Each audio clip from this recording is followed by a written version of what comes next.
afternoon, everybody. This is Government Contract and Procurement Programs.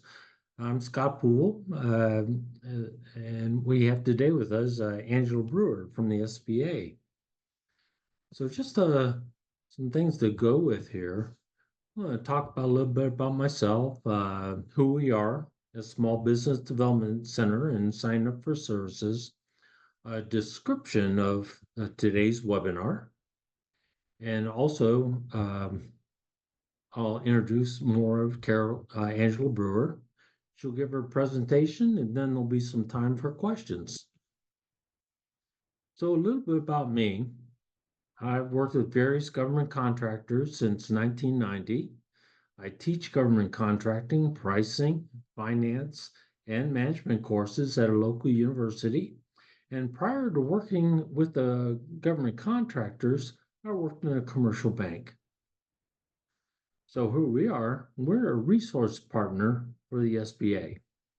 We have 21 centers across the state, and we offer individual confidential consulting at no cost to our clients. So we have all our consultants are highly trained, and we help startup companies and even existing companies in various things. We'll help them with business plans, physical and operation management, financing options, marketing strategies, human resources, and many more. Now, the centers, we conduct education workshops, and we'll do webinars like we're doing right now, and provide referrals to useful business resources. We also have specialized services, including exporting, technology commercialization, veteran business assistance, minority outreach, and government contracting. Now there's three of us within Small Business Development Center. You have Scott Bellows, he's in Midlands area in Columbia. You have Sherry Pittenger, she's in the Upper State in Greenville area. And myself, Scott Poole, I'm in Low Country in the Charleston area. Now, if you want to sign up for services, just go onto our site, click that little button there that says sign up to request counseling. You'll fill out a little bit and you'll be getting an email. Now, for today's webinar, the Small Business Administration, they provide several programs to help small businesses win federal contracts. Now, participation in these programs helps small businesses win a fair share of federal contracts. You qualify for exclusive set-asides, sole source contracts, you partner with established contractors to win contracts, and also get business mentoring and education to learn how the federal contracting works. And all this information is on the SBA site. Now, the contracting assistance programs, we talk about small disadvantaged businesses, women-owned small business federal contract program, the veteran contract assisting program, the 8A business development program, the SBA Mentor-Protege program, joint ventures, the HUBZone program, and natural resource sales assistant program. Now, you might have noticed that there's been a pause in getting on these certifications. So beginning on August 1st this year, the SBA put a pause on new applicants.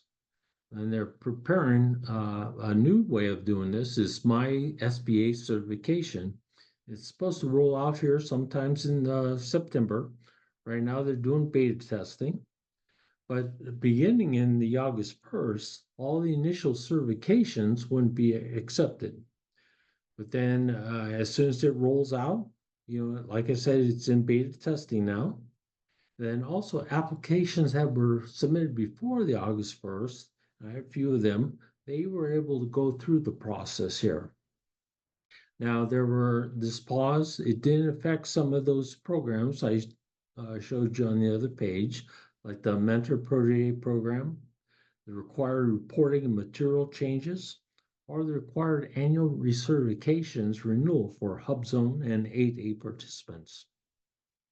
So if you did have a situation, if the firm is facing a set-aside proposal decision that's going to be affected by your certification status, you could call the SBA or send them an email to certification@sba.gov, provide the contract number, the agency contact number, and the bid due date. Now, currently, like I say, the SBA is doing beta testing on my SBA certifications. But to tell you more about this and more things, I'm honored to have Angela Brewer. She's the Business Opportunity Specialist at the South Carolina District Office of the U.S. Business Administration. So, Angela, it's all yours. Thank you, Scott. Thank you, everyone, for joining us today. Again, as he stated, my name is Angela Brewer. Can you all hear me? Scott, can you hear me? Yes, I can. Okay. One slideshow. There you go. As stated, my name is Angela Brewer. I've been with SBA now 8 years.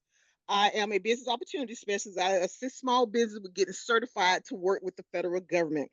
Today, we're going to go over some of our programs and services. We're going to try and hold questions to the end, but if there's anything, put your questions in the chat, or you can raise your hand at the end when we finish, and I will try to answer as many questions as I possibly can. Today, we're going to go over contractor suitability, I can't even talk, suitability, how the government buys goods and services, federal contracting programs, and marketing and selling to the federal government.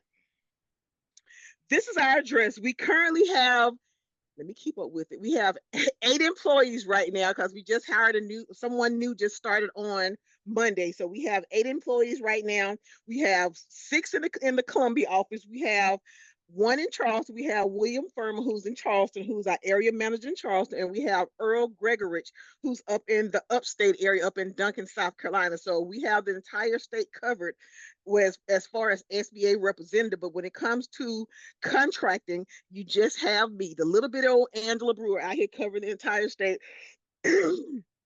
Excuse me. So I answer or cover any questions that you may have on government contract. There also is Michael Corp, who is my supervisor, deputy director, who is a prior contracting officer, who can answer questions just as well, is not better than I can, but I'm the best. So if you can't get me, always reach out to Michael. Our email address, if you go to the South Carolina email or our office directory, you will see our email address there.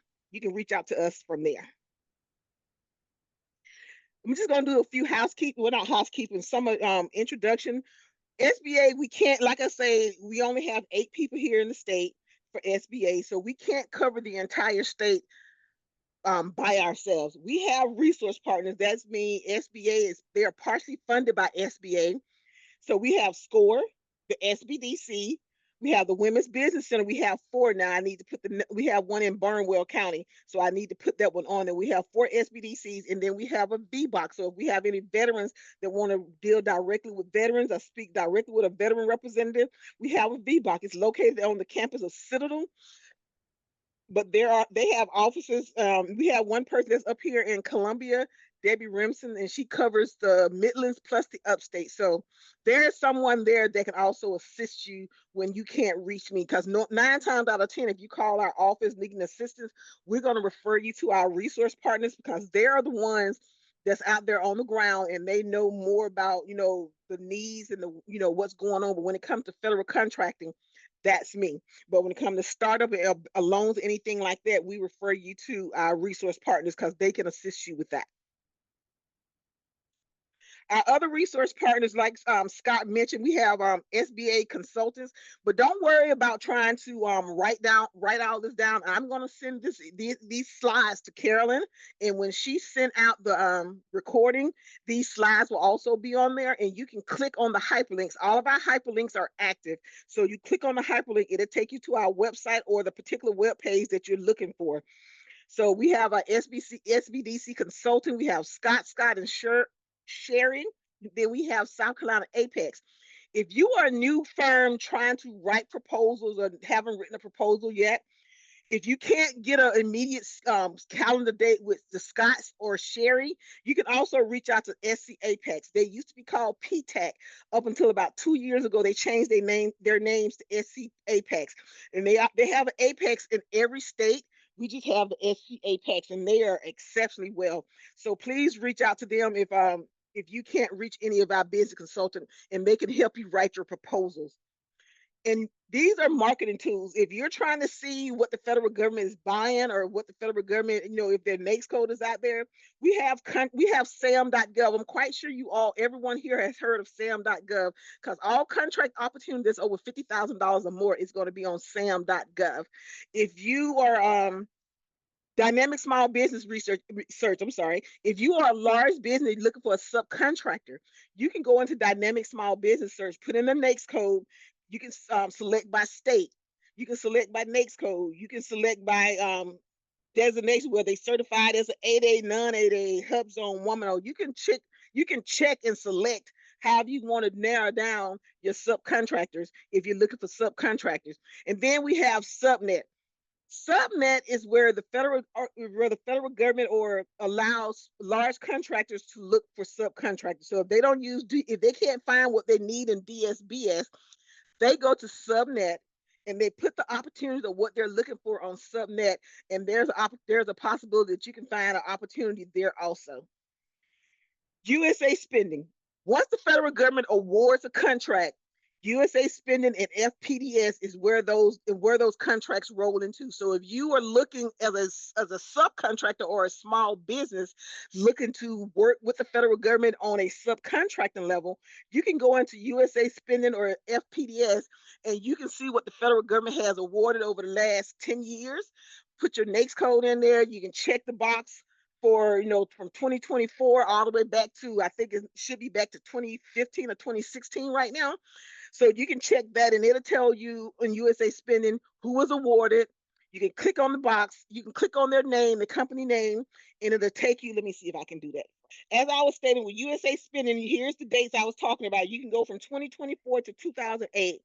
And if you go down here, you can put in, the recipient type. You can choose whether, how you wanted it breaking down. You can choose the location, so you can choose the state that it was awarded in. If you're looking for a particular agency to see what, say, for instance, the Department of Defense or Fort Jackson or Shaw Air Force Base have awarded, you can put it in there. If you know the particular NAICS code, you can put it in there. You can just, it's a different array of ways you can select, but you can find out who the federal government has awarded the contract to. Also on sam.gov, if you know the award ID or the award number, you can go to sam.gov also and see what the federal government is have awarded. So prime contracting directory. So if you want to go to DOD, which is the military installations, military, you can go to DOD and find contracting opportunities there. More than likely, each agency like Fort Jackson have a place where they put their contracts. Department of Energy have a place where they put their contracts. Shaw Air Force Base. So the best way to find out where you can find opportunity that's less than $25,000 is to reach out to that contract office, because each one of them have a place where they have a database where they put their contracts for anything less than $25,000. These are just some other resources that we have partnered with or done a SAM agreement with. So you can reach, if you're in the area, if you don't have an SBDC or SCORE in your area, these are other resources that you can click on, and they can assist you with all your contracting needs. SAM, I'm going to make the assumption. They say when you assume something, you know what that means, but I'm going to make the assumption that if you're on this call today, that you're already registered in SAM, you have at least one NAICS code. And people ask me this all the time, Angela, how many NAICS code can I have? There are 500 and some odd NAICS code. If you can perform every last one of those NAICS code, put every last one of them on your SAM account. But like I was speaking to one of my 8A firms this morning, because I manage the 8A portfolio for here in South Carolina. We have 47 8A firms here right now and looking for more. So if any of you want to, once I go over the 8A program, if you want to apply for the 8A program, once the platform comes back available, please apply. But I was telling him this morning, if you think you can perform, you have someone on your team that works for you, not 1099, someone that works for you that can perform, put that NAICS code in, because like right now, I was talking to him as an 8A firm. Right now, we have 5 days left in the fiscal year. And I just, as I'm talking now, I just received a call from some contractor officer, probably trying to send me an offer for one of my 8A firms. It's hard. It takes 24 to 48 hours for Sam to update. So if there's something that you can perform, or you have someone on your team that can perform it, put it in your profile. So if a contract comes out for you, you don't have to wait 24 to 48 hours. Would you want to wait 48 hours, 72 hours, especially when it's on the weekend? So if you do it Friday, it's not going to update until Monday or Tuesday. And Tuesday is going to be too late, because the first is Tuesday. So if you please put it in there. And I told him, you don't want to have to wait until they need their opportunity. Like I had tell this particular contractor, I had to tell him to go in there and put a NAICS code, because they offered him a contract in a particular NAICS code that he didn't even have in his portfolio. So if you can perform it, please put it in Sam. You may not ever go after a contract in that area, but at least it'll be up there. It's better safe to have it than not, and then have to wait 48 hours, then they move on to someone else. Are you a small business? So determine if you're a small business. We look at your NAICS code. Every NAICS code, each NAICS code are different. I said each NAICS code is different. You have some that has the same either dollar amount or personnel amount, because that is going to determine your size standard, whether you're small or large, by how many. I'm sorry, my phone keep ringing. About whether the dollar value or the personnel value. Say, for instance, 236220, which is for commercial and institutional construction bill. That NAICS code is $45 million over the course of 5 years. So for 5 years, let's say for 4 years, you can make $45 million. In that 5th year, you didn't make anything. That will not make you large, because if you add up $45 million for 4 years, that's 16, that's $180 million. I think my calculations is right. That's roughly 180, let's say $200 million. That still doesn't, and you divide that by 5, that still doesn't give you over $45 million. So you still be good if you do that. So that's what size standard. Do you have a business type? Are you set up correctly? Because that's what we found out during the pandemic, that a lot of businesses say they're a business, but they're not structured or set up properly. Who is it that keep calling me? Probably the contract officer trying to offer another contract. I'm gonna have to call them back. Location. You have to be in the United States. We do not operate outside the United States unless you're in one of our two territories, Puerto Rico. So we have territories, Alaska, we have different territories that's not here in the United States, that we have 2 territories. But you have to be an American citizen, or have what you call it, a green card, or to work with the federal government to have your business. You have to be American citizen. This phone call has thrown me all off. They keep calling me. Do you know your NAICS code? Starting in October, I'm going to start back, because we normally don't have money to travel at the beginning of the fiscal year, which October the 1st starts our fiscal year. So starting October, for those who don't have a SAM account, I'm going to start back going over SAM, how to navigate SAM, how, determine your NAICS code, because that seem to be some of the issues a lot of firms having, is determine the correct NAICS code for their job. So I'm going to start doing that over starting in October. I'm sorry. Is your business ready for federal government? What is it that you do? Do you have a business that the federal government is buying? You can go to USA Spending, and you put in, like I said, you can put in your NAICS code and see who has bought your business, have bought services similar to yours in the last, you go all the way back to 2008. So in the last 14, 15 years, so you can see who has bought your services in the last 14 and 15 years. And that's how you market to the federal government. See who's buying what you're selling. Fort Jackson, they buy training. So any type of training that, they have finance training, because they have the finance school, they have the chaplain school, they have the drill sergeant. I had tacos for lunch, please excuse me. They have the drill sergeant school there, and training. That's the biggest thing on Fort Jackson's training. I know recently I just did a large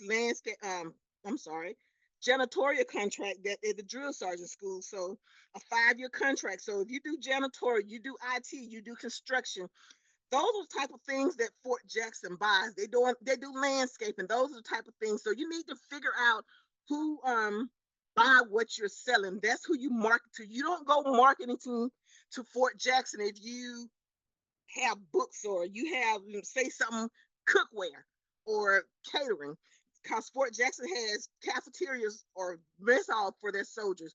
But if you have products that go in the cafeteria, like sauces or different things like that, you can market that.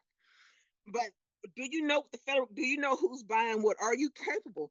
People have asked me oftentimes, Angela, do I have to have $1 million? No, there is no set limit on amount of money that you have to have in your account.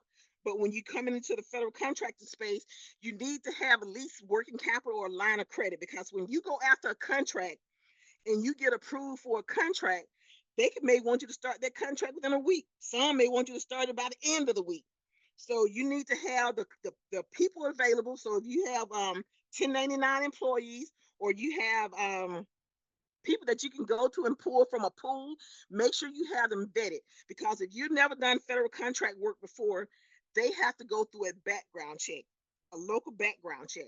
So if they can't do a local background check and you're scheduled, say for instance, you get a contract that's scheduled to start Monday, and you go out and find an employee and you have to do a local background check, they're not going to wait for you to do that local background check or find others. When Monday morning roll around at 7 o'clock, 8 o'clock, they expect you to be on Fort Jackson, ready to perform, ready to start working. They don't want you to be saying, well, I got to wait on 2 more of my employees' background to come back. No. When you going after a contract, you need to be doing that information, getting that information. If you know, when you're in negotiations on that contract, you need to be doing your background check on those employees, because if you're in negotiations, that means you're pretty much going to get that contract. So that's the time where you go and you be looking at your employees. You be looking at how much working capital you have. You be looking at, because you already know what you're going to do. So you need to be looking at your supplies that you have, making sure you don't need to order nothing else. You need to look at your vehicles, make sure they're ready to roll out on Monday morning when it's time to roll out. Because at Monday morning, 8 o'clock, that contracting officer representative is going to be on standby, going to be sitting there waiting on you to roll through the gate. So you have to get access through the gate. You have to get your ID cards. You have to get all that done. So make sure all the little things, the office stuff that you need to done, making sure you have working capital, make sure you have employees, making sure you have material to do whatever it is that you make sure all that's done by Friday. So when Monday morning roll around, you're ready to go. So that's trying to say, is your business ready? That's how you get your business ready. When the federal government offer contracts, they do it full and open. That means it's competitive. So they put the competition out on sam.gov. That means it's over $25,000. So they put it on sam.gov. And when it's on sam.gov, it's full and open unless it's set aside. We're gonna go over our different set asides in just a few minutes. But if it's full and open, that means it's competitive. That means it's over the threshold of $4.5 million or $7 million. So there's a threshold that the federal government can sole source to. So we're gonna go over set asides and we're gonna go over sole source. When I say set aside, we're talking about the rule of two. I talked about our 8A program, our woman-owned program, our HUBZone program, our veteran-owned program. The federal government does market research. Like right now, their market research should be over with, unless they're looking for market research for the next fiscal year starting in October. So the market research should be over with. So if they are doing market research, you'll see something that says source is SALT or pre-solicitation. That means the federal government is trying to determine who they're going to award their contract to. Or it's going to be a total small business, or they're going to put it in the 8A program, woman-owned small business, or the HUBZone program, or veteran-owned small business program. The 8A program is the only program where you do not have to have the rule of two. Every other program, it has to be two, or you have to be the only two or the only contractor that can perform that opportunity. Say for a woman-owned small business or the HUBZone program, there must not be anyone else that can perform that. That's the rule of two, or the subcontracting limitations. So the limitation on subcontracting, when you in the program, I'm sorry, jumped ahead of myself. When you're in the program, um, you can only, if you're in construction, you have to do at least 15% of the work has to be done. People have to be on your payroll, and 50% of the work for services have to be on your payroll. That means they have to be not 1099. They have to actually be a W-2 employee. So that's what subcontracting limitations is. That means if you can subcontract out at least 85% for anything for construction and 50% for anything that's services. And when we talk about sole source, as I stated, the federal government can sole source a contract to a 8A or a HUBZone or a woman-owned, but when you sole source, you have to be only the 8A can have multiple people, but for the woman-owned, the HUBZone, the veteran-owned, other than the VA for the veteran-owned, the 8A is the only one that can get a sole source without, like with the woman-owned, where it has to be a rule of two. The 8A program, if you get in the 8A program, you can go to Fort Jackson and you can pitch your business. And if they are interested in what you're selling, they can award you that contract without it being put out on the street. So that's what a sole source contract is. And each program have the sole source. Each one of our four programs have a sole source, but only the 8A program is the only one that does not have the rule of two. My slides are kind of old, and I don't want to make, no, it's not. Yeah, no, it's not. Michael must have updated it. So the number is now over 25% of small businesses of the makeup of the federal government goes to small business. I don't know if you all know this or not, but the federal government spent 170 billion with the B as in boy, $1 billion in contract last year. That was in 2023. And when I say they spent it, that means on contracts.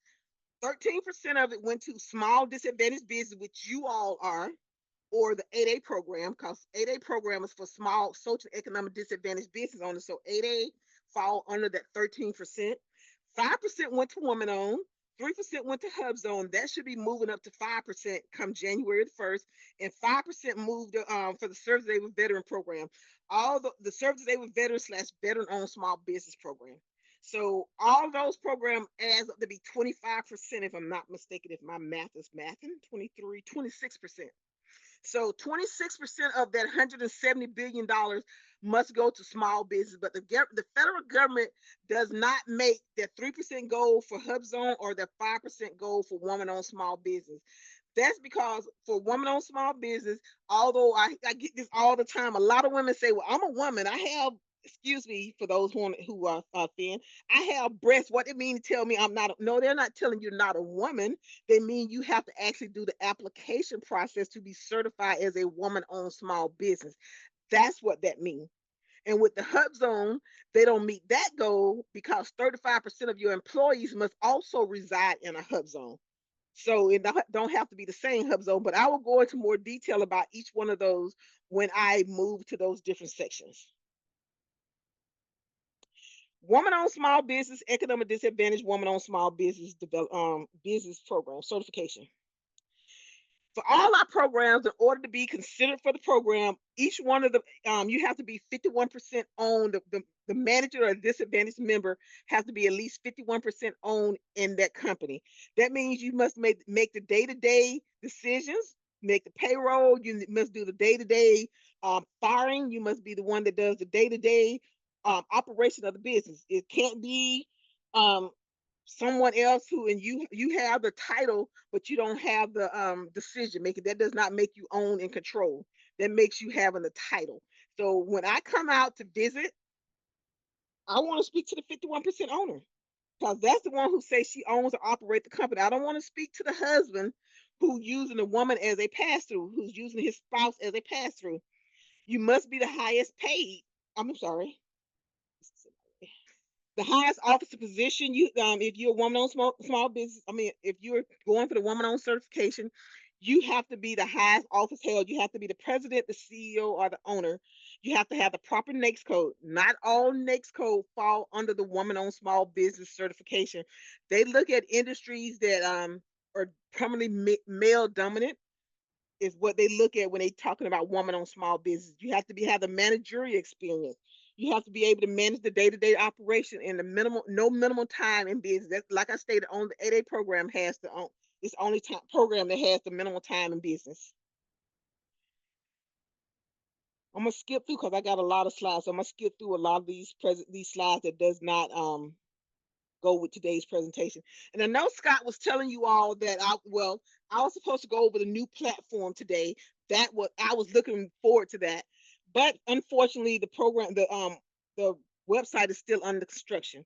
So I will have to schedule with Scott and Carolyn another day, probably next month or November, to go over the new platform once it comes online.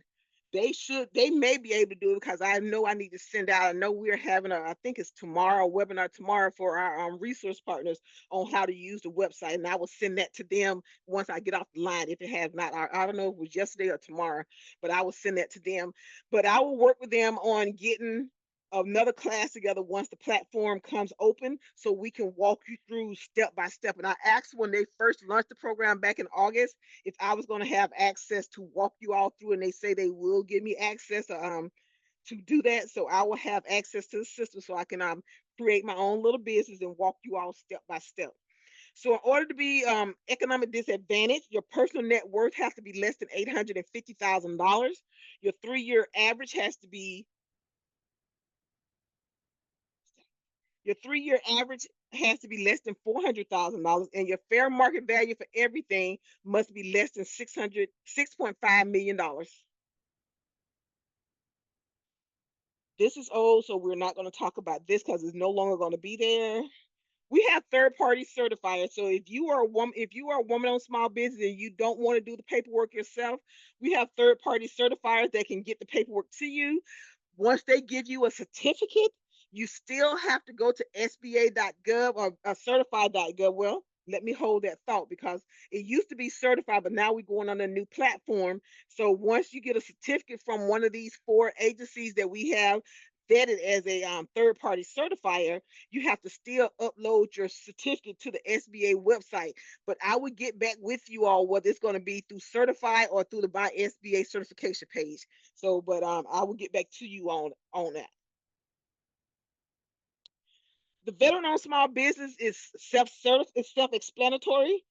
It used to be self-certified back in 2021, but now there's an application process where service disabled veteran used to be self-certified, but now in the veteran-owned small business used to be managed by the VA. Now, as of January the 1st, 2023, everything is in-house under SBA. So there's that cert that used to be open for you to do to apply for the veteran-owned small business or the service disabled veteran-owned small business certification. That is down also until the new platform come back online, hopefully mid next month, if not before then. Who's eligible? In order to be eligible to be considered a veteran, you just have to be 51% owner in your company, and you have to have a DD 214. And your DD 214 has to be in good standing. You cannot have a dishonorably discharged. It has to be in good standing. And in order to be a service disabled veteran, you have to have at least 0 to 100% rating from the federal government. Our 8A business development program. This is the one that we call our minority program. You have to be, in order to receive the benefits of the 8A program, is that we have set aside up to $4.5 million for services and $7 million for construction. I mean, for construction is 4.5, for services is 7, for manufacturing is $7 million. We have a competitive, you can compete for 8A. We have 8A competitive.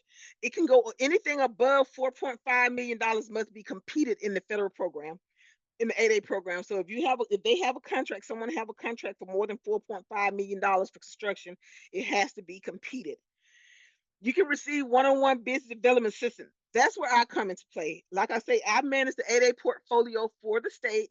We're in the process of hiring another person to assist me. That person should be coming on, I would say, by November or December. But as of right now, I am the business development, business operation opportunity specialist for South Carolina. So you just have me that can help you pursue a joint venture. So you don't have to be a part of a mentor-protege in order to get a joint venture, but 2 small businesses can do a joint venture. That is, a small business offers something that you don't have. So you can partner together with an 8A firm, and normally that's what 8A firms do. They partner with a larger business or another business who has, for instance, a skill set that they don't have, or they have funding that the 8A firm does not have.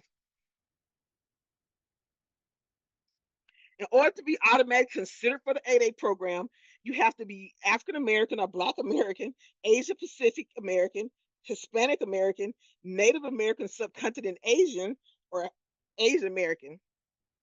So right now, I don't know if you all remember correctly, July of 2023, they overturned the affirmative action. At one point before July of 2023, as long as you fell into one of those designated categories, you were automatically considered for the 8A program. Well, now after July in the overturn of the affirmative action program, everyone has to submit a disadvantaged narrative. That means you have to submit a narrative to tell the federal government why you consider yourself as disadvantaged. Maybe you were, discriminated against for whatever reason. You were passed over for promotion for whatever reason. You couldn't get a loan because you thought you were Black. They gave it to someone else, the same thing that you were doing, but they gave it to, the Caucasian person. But that they just need at least one, I think it's two instances where you considered yourself as disadvantaged for them to approve you for the 8A program now. If you do not fall into one of those categories and you still want to be considered, like we have Caucasians are not considered disadvantaged or considered by the federal government.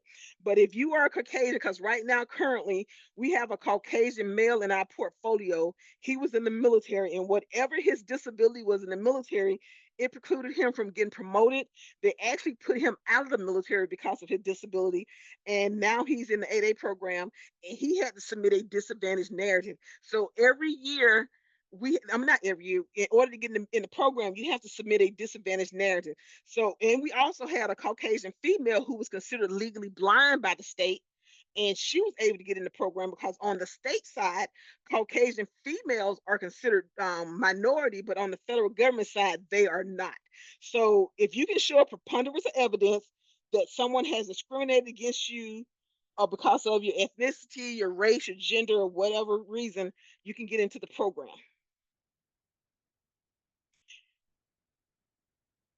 In order to be in the 8A program, your personal net worth has to be less than $850,000. It's now the 5-year average, not 3-year average. Your 5-year average must be less than $400,000, and then your market value must be $6.5 million. So those are the instances in order to get an 8A program. The SBA also offer a waiver. So if you have not been in business for 2 years, SBA will offer a waiver. The federal government can waive your 2 years. So as I stated, the 8A program, you have to be in business at least 2 years. But the federal government can waive that 2 year if you have background or managerial experience in the area that you're starting a business. Say, for instance, if you was a project manager or a program manager on a construction site and you want to start your own construction business, we can waive that if you show in your resume that you have at least 2 years experience in technical assistance in that background or past performance. So if you worked on a contract, you can use that as your past performance. If you was a project manager on a contract, you can use that as your past performances. So that's how the federal government view your 2-year waiver. When you get into the 8A program, that's when you see me mostly. I am the one that helped develop your business. I do what is called an annual review.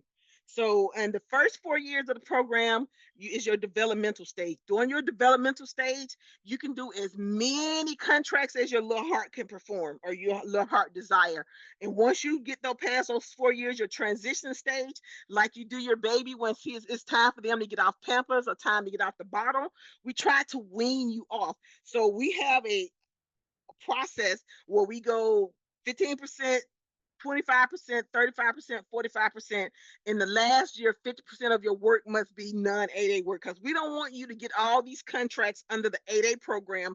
And when it's time for you to graduate out the program, you graduate and your business go under because you relied the whole 9 years using the program on getting 8A contracts. And don't let me discourage you about getting 8A contracts, because that's what we want you to do. I actually assist you in trying to get your first contract. I can't say I'm going to get you a contract because that's not my area. I am not a contracting officer, but I will go to bat for you. I will send out an email to whatever contracting agency that you're trying to get with. I will do an introduction. I will go into a capability brief with you, as that is part of the services that I do. My supervisor, Mike Corp, he requires that we or I attend a meet with all our federal agencies here in South Carolina, and we've met with just about everybody here in South Carolina this year. So we have a listing of all the federal agencies. So that's one of the requirements of me as part of my duties, is to go out and visit with all our federal agencies, and I take them a copy of our 8A portfolio, and so they can see who we have in our portfolio. So that is one of the options that we have. Know the rules of the 8A certification. Like I stated in the beginning, you have to be a U.S. citizen, and you have to be small as it pertains to SBA size standard. You have to be at least 51% owned in the company. If two of you all are disadvantaged and you're equal, say each one of you all have 33% each, and both you all are disadvantaged, you want to apply for the 8A program, long as the two of you apply for the program together under that company, you can get into the 8A program, because that's equal over 51%. Long as the business equal over 51%. You have to be controlled and managed. Like I stated, if I come out to your company, I don't want to. If your husband is not the controlling owner in the business, I don't want to talk to him about your construction company. I don't want to talk to him about the finance or what's going on. I want to talk to the 51% owner, because then I don't want you to be used as a pass-through. You just have the business so your husband can get federal contracts, because he can't get it any other way. The playing field is not as even.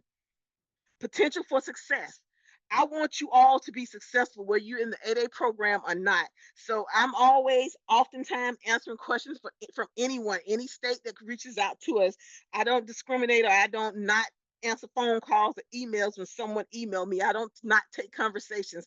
Anytime I'm out and about at different events and people ask me, they want to reach out to me, I'm always handing out my business card. I have no problem handing out my business card. I have no problem taking phone calls. So make sure you reach out, because I want you to have success. Character. One of the questions on the SBA application, it was on the old application, I'm thinking it's going to be on the new application also, is about they're going to run a background check.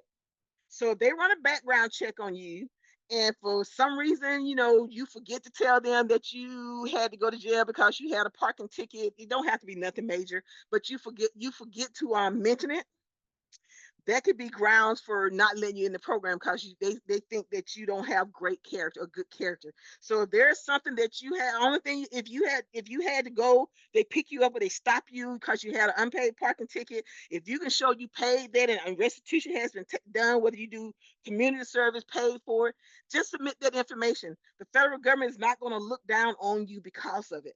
Just submit the information and let the federal government know, okay, I've done it. I paid my debt to society, and I'm now a productive citizen in the United States, in South Carolina. When you go into SAM, which I think all of you should already be in SAM, you'll get a UEI, you'll insert one NAICS code, and you can register in SAM. That's the only thing that is required in order to do federal government contract, because you can get contracts as a total small business. So, but the only thing that means is you have to compete against every total small business in the United States. As far as, but when you get into one of our preferential programs, the playing pool is kind of narrowed down that way. Our last program that I'm going to talk about is the HUBZone program. It stands for Historically Underutilized Business Zone. Every 10 years, the federal government does a census.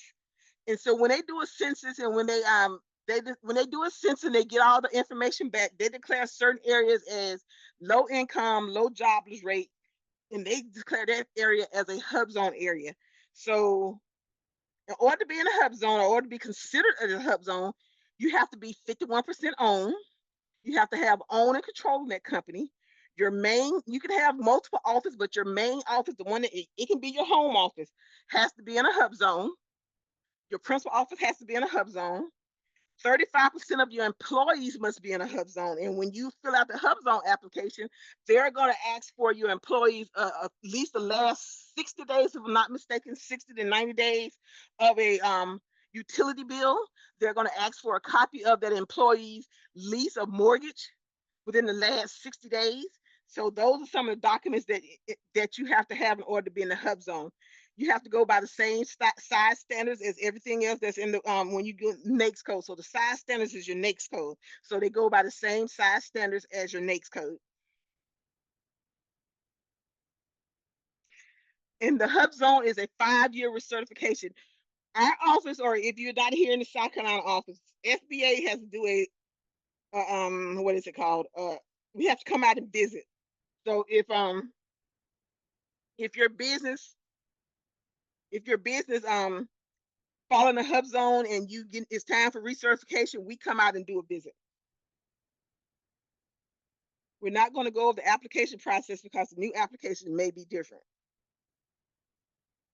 If you want to know if you are in a HUBZone, if your business is in a HUBZone, we have a HUBZone map. If you go to, like I said, all these hyperlinks are active. So if you go to the HUBZone map, you can put your address in the HUBZone. And we often put our office downtown on Assembly Street if it comes up in the HUBZone map. Okay, this is our contact information. So if you need to reach out to myself or Michael Court, you can reach out to us by email or by phone call. Any questions? So Bert, there's the information you were looking for. How do we get in touch with you? I will put, while you talk, Carolyn, I'll put my information in the chat. Well, you just had it up there on the screen. Yeah, I'll go back to share my screen. Okay, so I have some questions I'm not sure I'm familiar with. So Dr. Josie, if you don't mind unmuting for a moment so you can clarify your questions, that would be most helpful. You were talking about economic disadvantaged. Yes, when you started presenting the economic disadvantage, were those criteria, all of them had to be met or one of them? On which program? Because I talked about economic disadvantage under the 8A program. Okay, the woman-owned small business. In order to be considered an economic disadvantage woman-owned small business is normally the manufacturing arena. So if you have a manufacturing company, that's where the economic disadvantage woman-owned small business. No, the one that had those 3 criteria. Oh, the 8A program? Yeah, because it had like 2 sets and one had 3 years, one had 5 years, but the criteria were the same. Okay, yes. You have to be all 3. Yes, ma'am. You have to be, like I say, you have to be social economic disadvantage. Economic disadvantage means you have to be the $850,000, the $6 million, or the let me go back to that slide. I think I know what you're talking about. Trying to make me think. Right. It's a real simple question. Is it you have to meet all 3 or just one? This what you're talking about right here? 850, 400, and 6.5. I mean, it's just a simple question. Is it you have to meet all 3 criteria, or just one? I know it's a simple question, ma'am. I'm just trying to figure out which question you're asking. But yes, ma'am, you have to meet all 3. Thank you.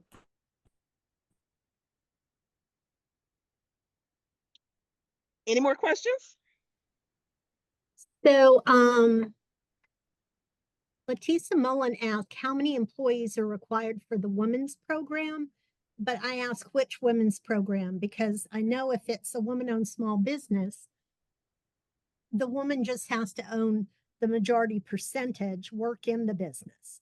Is that correct? Yes, ma'am. The woman-owned small business, when you're looking at how many employees, it goes by your NAICS code in order to be determined small. Carolyn, if everybody got my contact information, I'm going to exit out and I'm going to pull up the well, we don't have time, but in order, when you're looking at the economic disadvantage of the woman-owned small business program, it all depends on your NAICS code. Some NAICS code have employees, some NAICS code have dollar value. So it doesn't necessarily mean employee, because normally it's 50 to 100 employees, so it's not a small amount.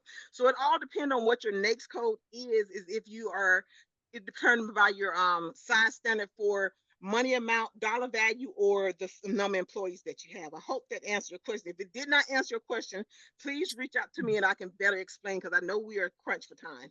It answered my question, ma'am. Respectfully, thank you very, very much. You're welcome, ma'am. So Kimberly Suswell asked, who do you send the narrative to for 8A? It's part of the application process. When you put the application process, it's going to go to headquarters. Are there any more questions? I've put this until 2:30. One more question. When you talk about getting the company ready, obviously part of that you mentioned is identifying your full costs and overhead.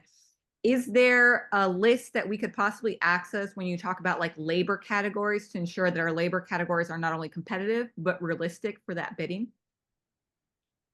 And see, things are different because not you talking about construction using the Dave Bacon Wage Act? Scott, help me out.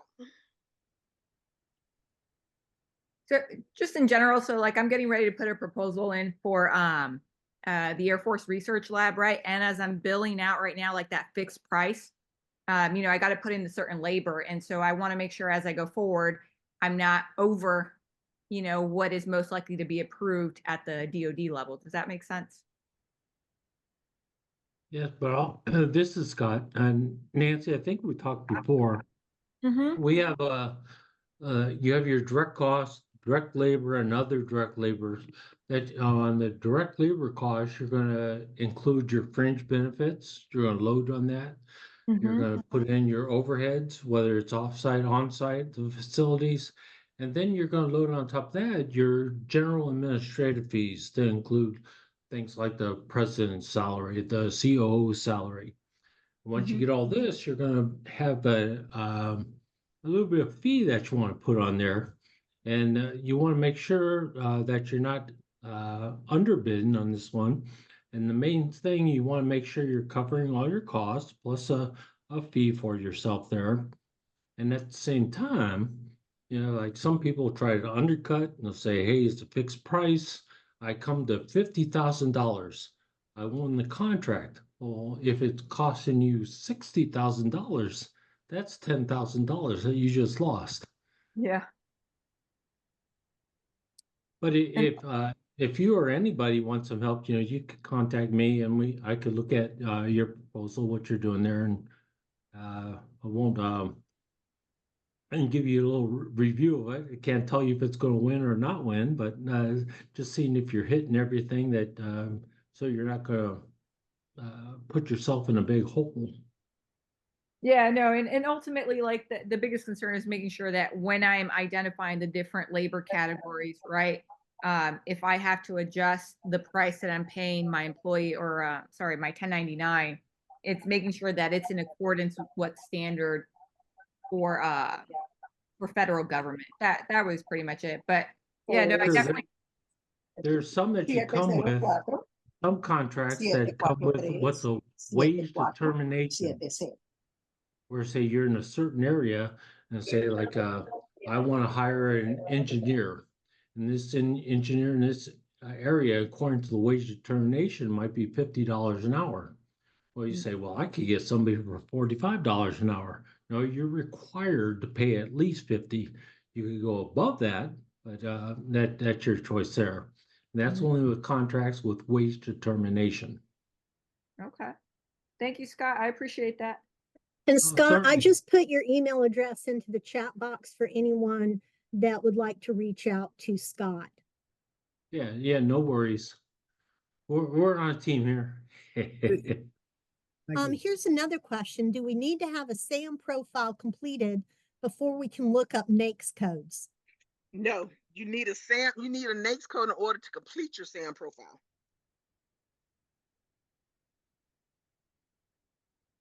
Again, thank you so much, ma'am. You're welcome. And just to jump in, you can get a full listing of the NAICS codes at the U.S. Census Bureau under Yes. NAICS. I don't have anything else. If there's no more question, Carolyn and Scott, thank you all for hosting today's presentation. Hopefully the next time I come on, I have the new system up and running, I can go walk through the step by step on how to do the new system. So here's another question. Any tips for beginners totally new to the contracting space? I would recommend you try local state government first, because federal government and state government are two different animals. Federal government can be a contract for the federal government can be a proposal for a federal government could be 50 pages, whereas for the state government could be 3 pages. I've had a contractor before who he went in, he was bidding on a contract, and the contracting officer was like, "Oh, hey, take a look at your proposal again, make sure this is what you need." He did it like 2 or 3 times before he actually had to not award that contract. And the only thing that contracting officer was missing was his office manager. So in the federal program, in the federal proposal, you have to include all your pertinent employees on your contract. If you have a project manager, you have an office manager, you have a administrator, all those have to be on your contract. And he missed out on $1 million. It was more than, I think it was like $4.2 million, 3 point something, like, I can't remember the exact dollar amount because it was back in 2017 when I first came on. But he missed out on a contract because he kept reducing the amount of the award that he was trying to win and not looking at anything else. So make sure you look at. Go ahead, ma'am. I'm sorry, this is Leslie Wilson. I was calling them on the wrong number and didn't hear me before. I just want to make sure y'all know. Oh, thank you, Leslie. I've got you now. Okay. Thank you. So I would encourage, if you've never done contract work before, I would encourage you to do do local and state government to see how it works, or actually do subcontracting on a federal contract so you can get to know the lay of the land. And hopefully if you do subcontract, you subcontract with a contracting officer, with a contractor that's willing to show you the ropes versus just hiring you. So that way you can, you'll get a chance to meet the contracting officer representative, and then you can start going after opportunities on your own. We have another question. I'm already registered in SAM with one NAICS code. Can I add more to my registration? Yes. Just go back in SAM and upload the NAICS code that you want to that you can perform. And you can always add or take away. Wonderful. And we also have a comment, great tip, local state first. Local and state contracting is a little confusing because there's not one website. So I would strongly suggest that you reach out to your local small business development center office and ask them to assist with that. I'm in the Charleston area, and so the city of Charleston has the procurement office. Somerville has a procurement office. Mount Pleasant has a procurement office. So all of their contracting is on their websites. And they also have their own registration system to be a disadvantaged woman-owned small business or service disabled veteran-owned small business. So local is a little confusing, but SBDC can assist with that. Yes. Thank you for answering my question. And if you want to do state, I know SBO is where the state agency puts, SCBO is where the state agencies put their contracts.